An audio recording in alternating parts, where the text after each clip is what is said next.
24-44 अल्लाह ही रात और दिन का उलट फेर करता है। निश्चय ही आंखें रखने वालों के लिए इसमें एक शिक्षा है। 24-45 अल्लाह ने हर जीवधारी को पानी से पैदा किया, तो उनमें से कोई अपने पेट के बल चलता है और कोई उनमें 2 टांगों पर चलता है और कोई 4 टांगों पर चलता है। अल्लाह जो चाहता है पैदा करता है। निस्संदेह अल्लाह को हर चीज की सामर्थ्य प्राप्त है। 24-46 हमने सत्य को प्रकट कर देने वाली आयतें उतार दी है। आगे अल्लाह जिसे चाहता है सीधे मार्ग की ओर लगा देता है। 24-47 वे मुनाफिक लोग कहते हैं कि हम अल्लाह और रसूल पर ईमान लाए और हमने आज्ञा पालन स्वीकार किया।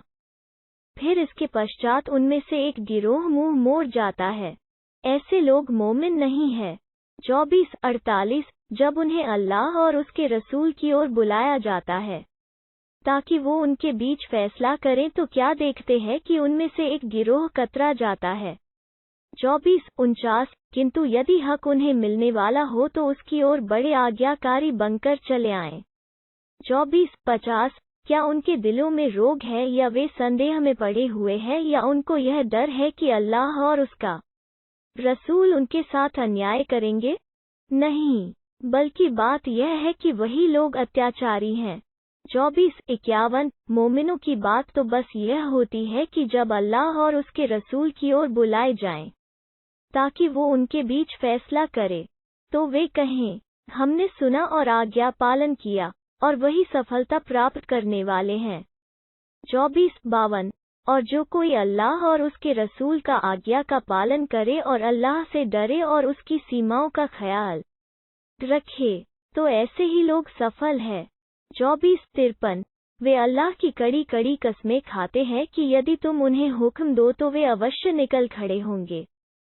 कह दो, कसमें न खाओ, सामान्य नियम के अनुसार आज्ञा पालन ही वास्तविक चीज है। तुम जो कुछ करते हो अल्लाह उसकी खबर रखता है। 24-54 कहो, अल्लाह का आज्ञा पालन करो और उसके रसूल का कहा मानो, परंतु यदि तुम मुंह मोड़ते हो तो उस पर तो बस वही जिम्मेदारी है जिसका बोझ उस पर डाला गया है, और तुम उसके जिम्मेदार हो जिसका बोझ तुम पर डाला गया है। और यदि तुम आज्ञा का पालन करोगे तो मार्ग पा लोगे, और रसूल पर तो बस साफ साफ संदेश पहुंचा देने ही की जिम्मेदारी है। 24-55 अल्लाह ने उन लोगों से जो तुम में से ईमान लाए और उन्होंने अच्छे कर्म किए वादा किया है कि वो उन्हें धरती में अवश्य सत्ताधिकार प्रदान करेगा, जैसे उसने उनसे पहले के लोगों को सत्ताधिकार प्रदान किया था, और उनके लिए अवश्य उनके उस धर्म को जमाव प्रदान करेगा जिसे उसने उनके लिए पसंद किया है, और निश्चय ही उनके वर्तमान भय के पश्चात उसे उनके लिए शांति और निश्चितता में बदल देगा। वे मेरी बंदगी करते हैं, मेरे साथ किसी चीज को साझी नहीं बनाते, और जो कोई इसके पश्चात इनकार करे तो ऐसे ही लोग अवज्ञाकारी है। 24-56 नमाज का आयोजन करो और ज़कात दो और रसूल की आज्ञा का पालन करो ताकि तुम पर दया की जाए। 24-57 यह कदापि न समझो कि इनकार की नीति अपनाने वाले धरती में काबू से बाहर निकल जाने वाले हैं। उनका ठिकाना आग है और वो बहुत ही बुरा ठिकाना है। 24-58 ए ईमान लाने वालों, जो तुम्हारी मिल्कियत में हो और तुम में जो अभी युवावस्था को नहीं पहुँचे हैं, उनको चाहिए कि 3 समयों में तुमसे अनुमति लेकर तुम्हारे पास आएं।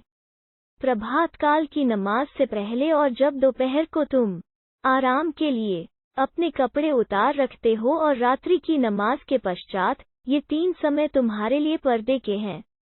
इनके पश्चात न तो तुम पर कोई गुनाह है और न उन पर। वे तुम्हारे पास अधिक चक्कर लगाते हैं। तुम्हारे ही कुछ अंश परस्पर कुछ अंश के पास आकर मिलते हैं। इस प्रकार अल्लाह तुम्हारे लिए अपनी आयतों को स्पष्ट करता है। अल्लाह भली भांति जानने वाला है, तत्वदर्शी है। 24-59 और जब तुम में से बच्चे युवावस्था को पहुंच जाएं तो उन्हें चाहिए कि अनुमति ले लिया करें, जैसे उनसे पहले लोग अनुमति लेते रहे हैं। इस प्रकार अल्लाह तुम्हारे लिए अपनी आयतों को स्पष्ट करता है।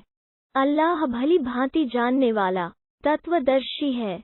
24-60 जो स्त्रियां युवावस्था से गुजरकर बैठ चुकी हों, जिन्हें विवाह की आशा न रह गई हो, उन पर कोई दोष नहीं कि वे अपने कपड़े, चादरें उतार कर रख दें जबकि वे श्रृंगार का प्रदर्शन करने वाली न हों। फिर भी वे इससे बचें तो उनके लिए अधिक अच्छा है। अल्लाह भली भांति सुनता, जानता है। 24-61 न अंधे के लिए कोई हर्ज है, न लंगड़े के लिए कोई हर्ज है और न रोगी के लिए कोई हर्ज है, और न तुम्हारे अपने लिए इस बात में कि तुम अपने घरों में खाओ या अपने बापों के घरों से या अपनी माँओं के घरों से या अपने भाइयों के घरों से या अपनी बहनों के घरों से या अपने चाचाओं के घरों से या अपनी फूफियों बुआओं के घरों से या अपनी खालाओं के घरों से या जिसकी कुंजियों के मालिक हुए हो या अपने मित्र के यहाँ। इसमें तुम्हारे लिए कोई हर्ज नहीं कि तुम मिलकर खाओ या अलग अलग। हाँ, अलबत्ता जब घरों में जाया करो तो अपने लोगों को सलाम किया करो। अभिवादन अल्लाह की ओर से नियत किया हुए, बरकत वाला और अत्याधिक पाक। इस प्रकार अल्लाह तुम्हारे लिए अपनी आयतों को स्पष्ट करता है ताकि तुम बुद्धि से काम लो।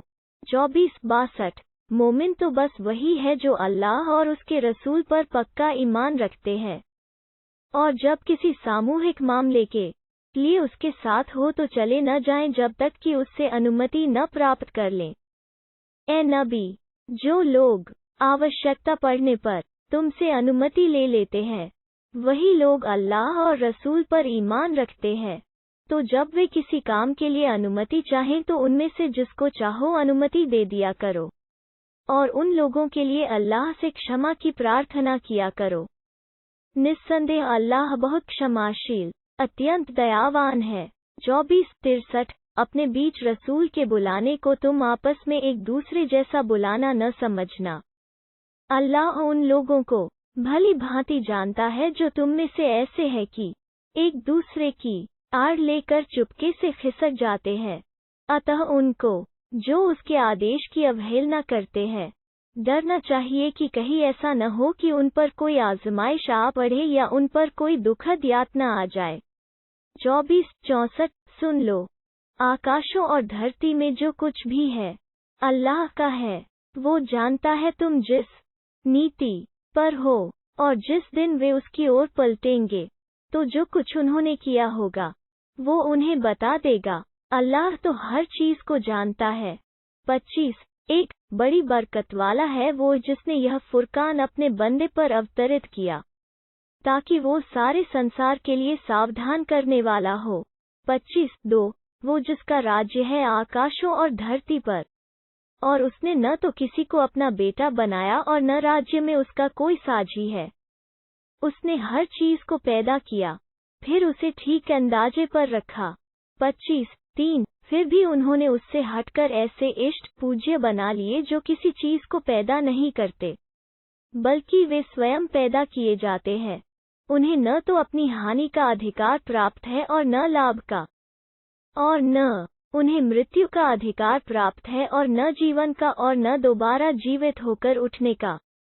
25 जिन लोगों ने इनकार किया उनका कहना है, यह तो बस मंगढ़ंत है जो उसने स्वयं ही घड़ लिया है, और कुछ दूसरे लोगों ने इस काम में उसकी सहायता की है।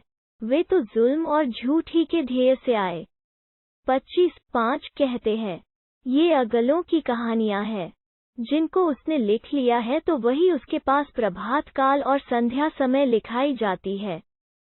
25 कहो, उसे अवतरित किया है उसने जो आकाशों और धरती के रहस्य जानता है। निश्चय ही वो बहुत क्षमाशील, अत्यंत दयावान है। 25 उनका यह भी कहना है, इस रसूल को क्या हुआ कि यह खाना खाता है और बाजारों में चलता फिरता है? क्यों न इसकी ओर कोई फरिश्ता उतरा कि वो इसके साथ रहकर सावधान करता? 25 या इसकी ओर कोई खजाना ही डाल दिया जाता या इसके पास कोई बाग होता जिससे यह खाता। और इन जालिमों का कहना है, तुम लोग तो बस एक ऐसे व्यक्ति के पीछे चल रहे हो जो जादू का मारा हुआ है। उद्धरण चिन्ह 25:9 देखो, उन्होंने तुम पर कैसी कैसी फब्तियां कसी, तो वे बह गए हैं। अब उनमें इसकी सामर्थ्य नहीं कि कोई मार्ग पा सके। 25:10 बरकत वाला है वो जो यदि चाहे तो तुम्हारे लिए इससे भी उत्तम प्रदान करे। बहुत से बाग जिनके नीचे नहरें बह रही हों, और तुम्हारे लिए बहुत से महल तैयार कर दे। 25:11 नहीं, बल्कि बात यह है कि वे लोग कियामत की घड़ी को झुठला चुके हैं, और जो उस घड़ी को झुठला दे उसके लिए दहकती आग तैयार कर रखी है। 25:12 जब वो उनको दूर से देखेगी तो वे उसके बिफरने और सांस खींचने की आवाजें सुनेंगे। 25:13 और जब वे उसकी किसी तंग जगह जकड़े हुए डाले जाएंगे तो वहां विनाश को पुकारने लगेंगे। 25:14 कहा जाएगा, आज एक विनाश को मत पुकारो, बल्कि बहुत से विनाशों को पुकारो। उद्धरण चिन्ह 25:15 कहो, ये अच्छा है यह वो शाश्वत जन्नत जिसका वादा डर रखने वालों से किया गया है, यह उनका बदला और अंतिम मंजिल होगी। 25:16 उनके लिए उसमें वो सब कुछ होगा जो वे चाहेंगे, उसमें वे सदैव रहेंगे। यह तुम्हारे रब के जिम्मे एक ऐसा वादा है जो प्रार्थनीय है।